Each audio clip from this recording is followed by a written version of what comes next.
Breaking news. અચાનક અને શક્તિશાળી જ્વાળામુખી ફાટવાથી સમગ્ર પ્રદેશમાં આંચકાના મોજાં ફેલાઈ ગયા છે, જેના કારણે અધિકારીઓ મદદ માટે દોડી આવ્યા છે અને હજારો લોકોને સ્થળાંતર કરવાની ફરજ પડી છે।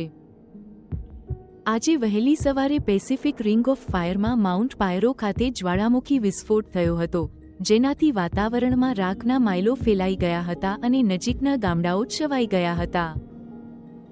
નિષ્ણાતો ચેતવણી આપે છે કે આ વિસ્તારમાં ભૂકંપની ગતિવિધિ ખતરનાક રીતે ઊંચી હોવાથી વધુ વિસ્ફોટો થઈ શકે છે। અત્યાર સુધીમાં 20,000થી વધુ રહેવાસીઓને સ્થળાંતર કરવામાં આવ્યા છે। આશ્રયસ્થાનો ઝડપથી ભરાઈ રહ્યા છે। ખોરાક, પાણી અને તબીબી સહાય પૂરી પાડવા માટે રાહત પ્રયાસો ચાલી રહ્યા છે। અમારા લાઈવ અપડેટ્સ ઓનલાઈન અનુસરીને આ વિકસતી પરિસ્થિતિ વિશે અપડેટ રહો। example.com/donate પર અસરગ્રસ્તોને ટેકો આપવા માટે રાહત પ્રયાસોમાં દાન આપો।